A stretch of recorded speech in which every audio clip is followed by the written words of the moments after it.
Oh man, we dripping sauce today, friends and neighbors. Welcome to yet another Rob's Godzilla Room Reviews episode. I should really stop saying that considering how frequently these videos are coming out. But anyway, today we are going to be talking about the Godzilla 1974 figure. Mind you, this is not the original one. I believe this is an early 2000s re-release. Yep, got 2003. Look at that. Answered my questions right there. I was surprised when I found this guy on Daikaiju Collectibles tagged and for such a super duper cheap price, especially considering what he was going for then and considering what he's going for now. So this is another one of my very favorite Godzilla figures because this is also one of the Godzilla designs that I was like most familiar with as a kid, simply because I watched Terror of Mechagodzilla and Godzilla vs. Mechagodzilla so frequently as a child. But anyway, enough reminiscing for now. Let's get to talking about this figure, shall we? Here is our Goji boy, looking really cool. Silver dorsal plates, painted fingernails, got a little bit of silver on the chest. I don't think you can really call that silver. It's kind of like a muted coppery brown. I don't know. I'm just correcting myself before somebody corrects me in the comment section. Got little hues of that on his knees, mostly on this knee, not so much on that knee. We've got that on the toes as well. Chest, as I said earlier, and let's just admire the detail on this figure. Holy dancing monkey balls. This is just such a good looking figure. Very much smaller than the 1964 figure we talked about earlier.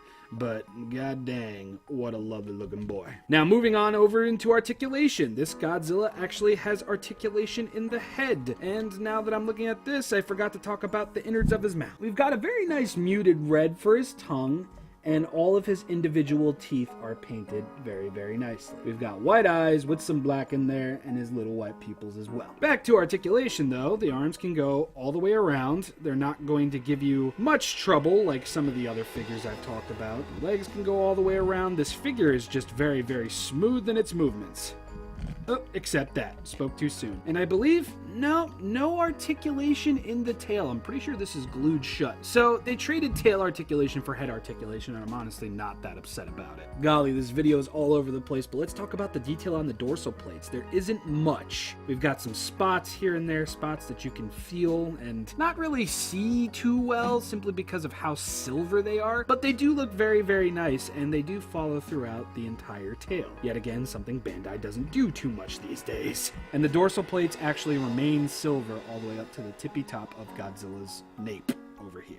Now I wanted to take the time to actually look at the tag because this is back when Bandai actually used the tags on figures to promote an entire new series of figures coming out. Look at this. We have Godzilla 1954, Anguirus, Gigan, Titanosaurus, Mechagodzilla, Ghidorah, 90s Godzilla, I believe that's 93 Godzilla, Mecha King Ghidorah, Mechagodzilla, Mogira, Space Godzilla, Fire Rodan, Godzilla Jr., Destroya, Burning Godzilla, even Gamera, and Mothra from the Mothra trilogy, Mothra Leo. And you know, up here we've got the new figures that were coming out at the time. We've got Godzilla from Godzilla against Mechagodzilla, Kiryu, GMK Godzilla, GMK Mothra, GMK Ghidorah, and GMK Baragon. See, this is cool. I wish Bandai would go back to doing this. I mean, they have so many reissues at this point. It'd be nice to see like a little collection up in there. Wow, they even gave the prices for these figures. Jeez. And this is the front of the tag, Godzilla 1974, looking like a total boss.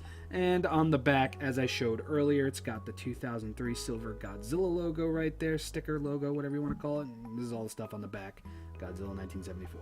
Yet again, this is another one of my very favorite Godzilla figures from Bandai. This is a design that I hold very near and dear to my heart, although you might not know that because I really don't talk about it too much. But I definitely lucked out when I found this guy on Daikaiju Collectibles because seeing some of the prices that he goes for now, it's type ridiculous. And I'm really hoping the Bandai Movie Monster series gets to the Showa era overall, and I hope they get to reissuing a lot of the Showa era Godzilla stuff because, come on, why not?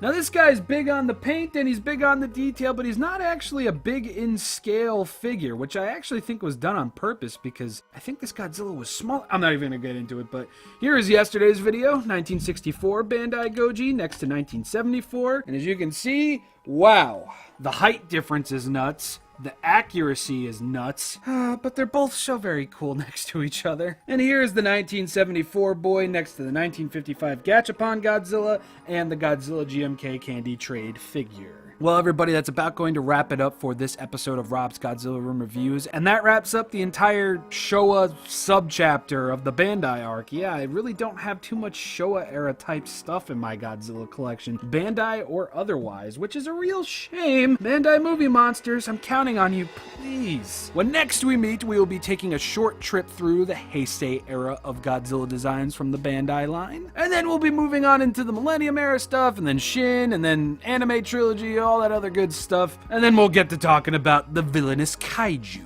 But anyway, everybody, do hope you enjoyed. I have been ShinRobjira. This is Rob's Godzilla Room Reviews, the finale arc, the Bandai arc. May Skrionk be with you all, and I will see you all next week. Bye, everybody.